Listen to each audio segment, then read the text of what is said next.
नमस्कार. आपण विधानसभा मतदारसंघाचा एक आढावा घेतोय.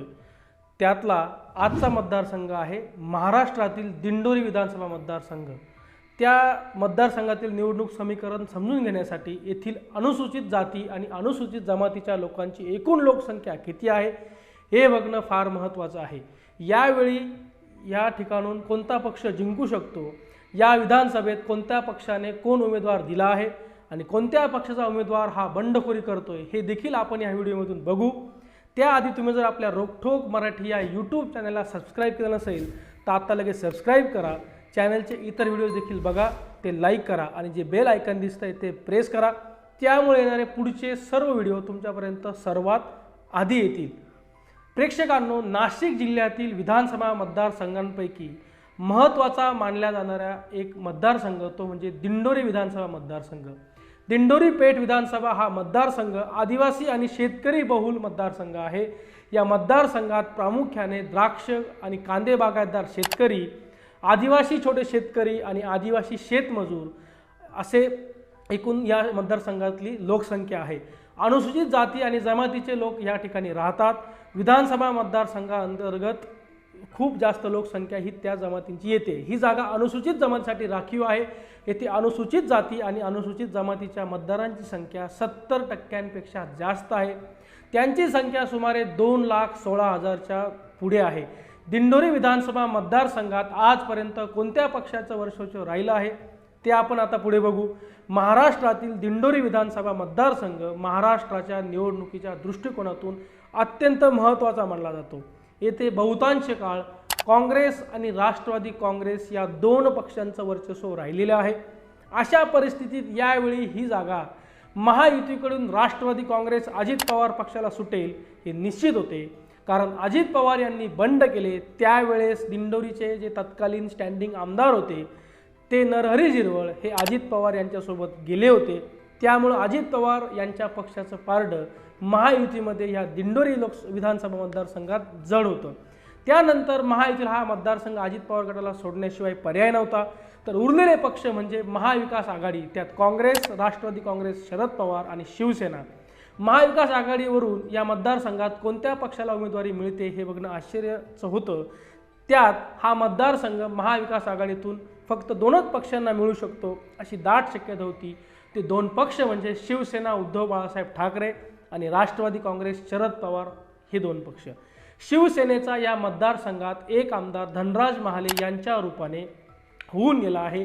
त्यानंतर शिवसेनेला किंवा आधीच्या शिवसेना भाजप युतीला या ठिकाणी आमदार निवडून आणण्यात अपयश आलेलं आहे.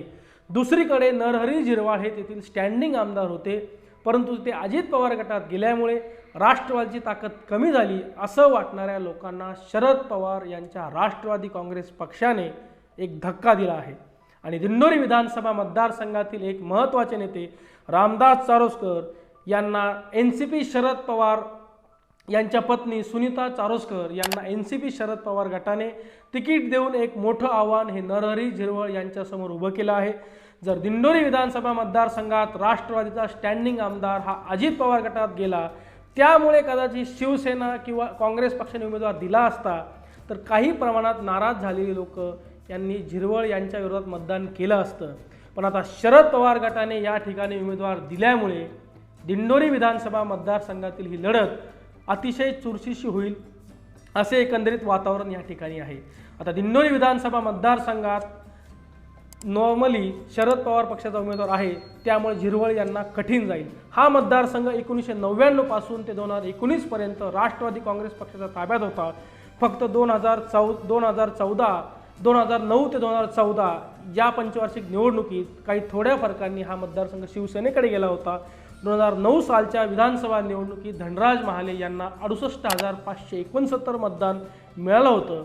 तर नरहरी झिरवळ यांना 68,420 मतं मिळाली होती. त्यावेळी झिरवळ यांचा फक्त आणि फक्त 149 मतांनी पराभव झाला होता. प्रेक्षकांनो, हा विधानसभा मतदारसंघ आपण बघतोय तेव्हा आपल्याला असं समजतंय की या ठिकाणी राष्ट्रवादी काँग्रेस पक्षाची बाजू ही नेहमी वरचढ राहिलेली आहे. त्यात नरहरी झिरवळ हे 3 वेळा आमदार झालेले आहेत. तर ते 2014 आणि 2019 या सलग 2 पंचवार्षिक निवडणुकींमध्ये दोन्ही वेळा आमदार निवडून आलेले आहेत. त्यामुळे कदाचित ते तिसऱ्यांदा देखील निवडून येतील अशी शक्यता आहे। परंतु त्यांना सर्वात मोठा धोका आहे तो म्हणजे शरद पवार यांना मिळणाऱ्या सहानुभूतीचा, शरद पवार यांना मिळणाऱ्या सिंपतीचा।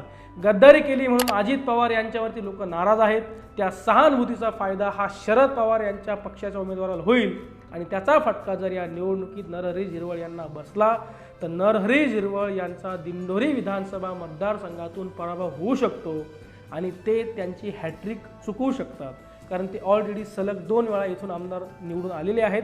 ते जर आता परत आले तर त्यांची हॅट्रिक होईल। दुसरी गोष्ट सहानुभूतीच्या पलीकडे अजून एक गोष्ट ती म्हणजे अँटी इन्कम्बन्सी आहे, कारण सलग 2 वेळा हा एकच व्यक्ती मागचे 10 वर्ष आमदार आहेत। हे मतदारांना कितपत पटेल, सारखं सारखं याच व्यक्तीला निवडून द्यायचं आणि आपल्या मतदारसंघात जर जे पाहिजे ते काम, जे पाहिजे ते कार्य आपला मतदारसंघ बाकीच्या मतदारसंघांपेक्षा मागेच राहिला असेल तर ते देखील तिथले मतदार विचार करतील। आधी सांगितल्याप्रमाणे दिंडोरी विधानसभा मतदारसंघ हा अनुसूचित जमातीसाठी आरक्षित आहे आणि या मतदारसंघात एकूण अनुसूचित जमातींचे 70% मतदार आहेत। दिंडोरी विधानसभा मतदारसंघात जवळपास 100% मतदार हे ग्रामीण भागातील आहेत आणि अनुसूचित जातीच्या मतदारांची संख्या ही 2,21,600 इतकी मोठी आहे। त्यामुळं एक्झॅक्ट हे 2,21,600 मतदान आहेत। त्यामुळं कोणता उमेदवार ह्या बहुसंख्य असणाऱ्या मतदारांना खुश करण्यात यशस्वी होतो तोच उमेदवार ही 2024ची विधानसभा निवडणूक या ठिकाणून जिंकून येईल। निष्क्रिय लोकप्रतिनिधी आणि बेजबाबदार सरकारला माझ्या ग्रामीण भागातील महिलांच्या व्यथा समजत नाही, परंतु निवडणुकीच्या पार्श्वभूमीवर लाडकी बहीण योजना आणली जाते।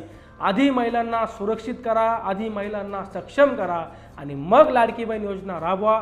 जोपर्यंत महिलांच्या व्यथा समजून घेऊन आमच्या समस्यांवर निराकरण होत नाही तोपर्यंत महाराष्ट्रातील बहीण सरकारची लाडकी होऊ शकत नाही, अशी खोचक प्रतिक्रिया माजी समाज कल्याण सभापती सुनीता रामदास सारोस्कर यांनी दिंडोरी तालुक्यातील जवळके दिंडोरी या प्राथमिक आरोग्य उपकेंद्र व बहुउद्देशीय हॉल इमारत लोकार्पण सोहळ्यात केली होती। ह्या सुनीता रामदास सारोस्कर यांना शरद पवार गटाने आता आमदारकीसाठी उमेदवारी देऊन झिरवळ यांच्यासमोर आव्हान उभं केलं आहे। रामदास सारोस्कर हे 1999 मध्ये राष्ट्रवादी काँग्रेस पक्षाकडून ह्याच दिंडोरी विधानसभा मतदारसंघात आमदार झाले होते। आता शरद पवार पक्षाने त्यांच्या पत्नी सुनीता सारोस्कर यांना उमेदवारी दिली आहे। सुनीता सारोस्कर या समाज कल्याण सभापती राहून गेलेले आहेत, त्यामुळे तेथे काम करण्याचा, तिथे समस्या जाणून घेण्याचा त्यांना अनुभव आहे। दुसरी महत्त्वाची गोष्ट म्हणजे त्यांचे पती रामदास सारोस्कर हे या मतदारसंघातून 1999 मध्ये राष्ट्रवादी काँग्रेस पक्षाकडूनच आमदार राहून गेलेले आहेत। त्यामुळे रामदास सारोस्कर यांचं वैयक्तिक पाठबळ आणि त्यांच्यासोबत असलेले कार्यकर्ते यांचं समर्थन याची थेट मदत ही त्यांची पत्नी सुनीता सारोस्कर यांना होईल। आणि सर्वात महत्त्वाचा आणि या विधानसभा निवडणुकीला कलाटणी देणारा फॅक्टर म्हणजे शरद पवार यांना मिळणारी सिंपती आणि अजित पवार यांनी पक्ष फोडून जाणे हे बहुसंख्य लोकांना पटलेले नाही।